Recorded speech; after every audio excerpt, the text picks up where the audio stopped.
كلهم سبحان الذي أسرى بعبده ليلا من المسجد الحرام إلى المسجد الأقصى صدق الله العظيم وصدق رسوله النبي الكريم ونحن على ذلك لمن الشاهدين والشاكرين والحمد لله رب العالمين. جیسے ملتے ہیں لب نام محمد کے سبب، کاش مل جائیں ہم سب نام محمد کے سبب.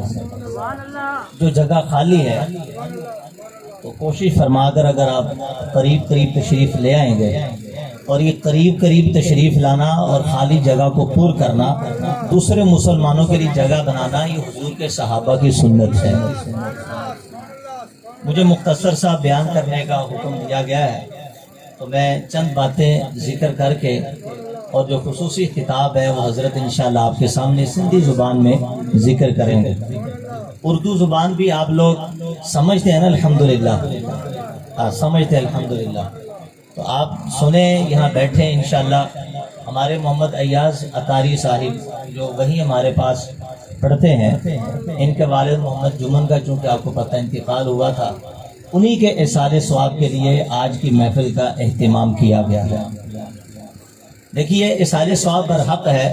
ہم یہاں پر بیٹھ کر جو نعت سن رہے ہیں، جو تلاوت کلام پاک سنی، جو بیان سنا، جو پھر بیان ہوگا، دعا ہوگی، سب کا سب حضرت کے احسان ثواب کے لیے کیا جا رہا ہے. اور یہ قرآن پاک سے ثابت ہے، ربنا اغفر لنا ولاخواننا الذین سبقونا بالایمان.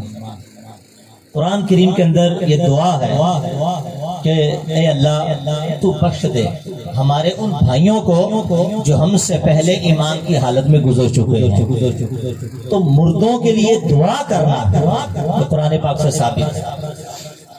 اور روایتوں کے اندر آتا ہے کہ اذا مات الانسان انقطع عملہ، جب انسان مر جاتا ہے اس کا عمل ختم ہو جاتا ہے. صرف 3 کام ایسے ہیں کہ مرنے کے بعد بھی وہ جب قبر میں ہوتا ہے تو 3 کام اس کو فائدہ دیتے ہیں.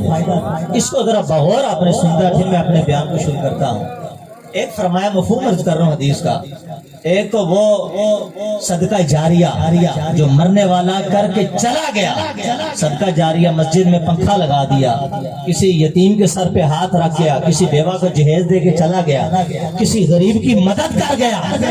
جہاں قبر میں جائے گا لیکن قبر میں پہنچ کر بھی رب اس کی برکت سے اس کا ثواب عطا فرماتا رہے گا.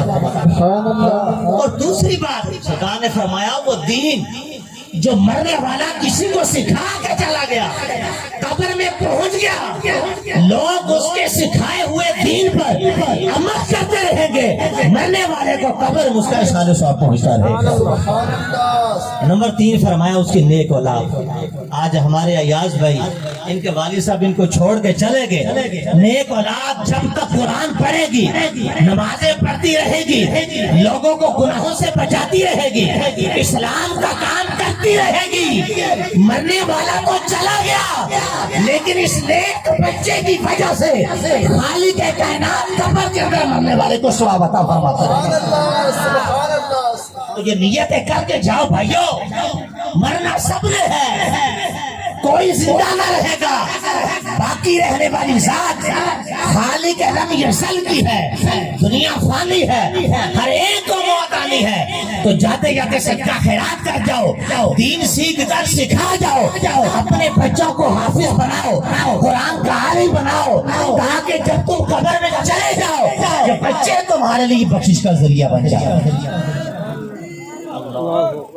نعرہ رسالت یا رسول اللہ، نعرہ تکبیر، نعرہ رسالت، نعرہ حیدری.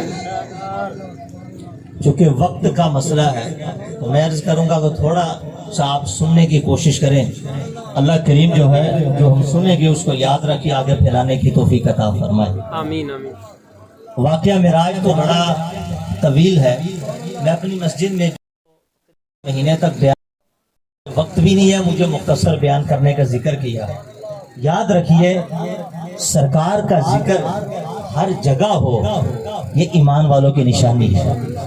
مومن کے دل میں تعظیم بھی مصطفیٰ کی ہے اور مومن کے دل میں محبت بھی سرکار کی سب سے زیادہ بڑھ کر ہے. سبحان اللہ. جب تک آمینہ کے لال سے مر مٹ کر محبت نہیں کرے گا تب تک وہ مومن ہو نہیں سکتا.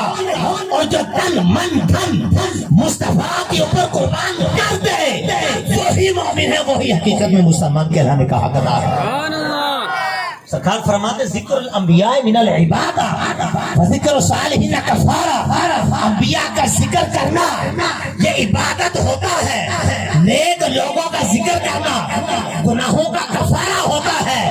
تو جہاں بھی سرکار کی بزم سجی ہو, جہاں بھی محفل سجی ہو, جہاں بھی مصطفیٰ کے فرمانے بیٹھ کر آمینہ کے لال کا ذکر کرے, چاہے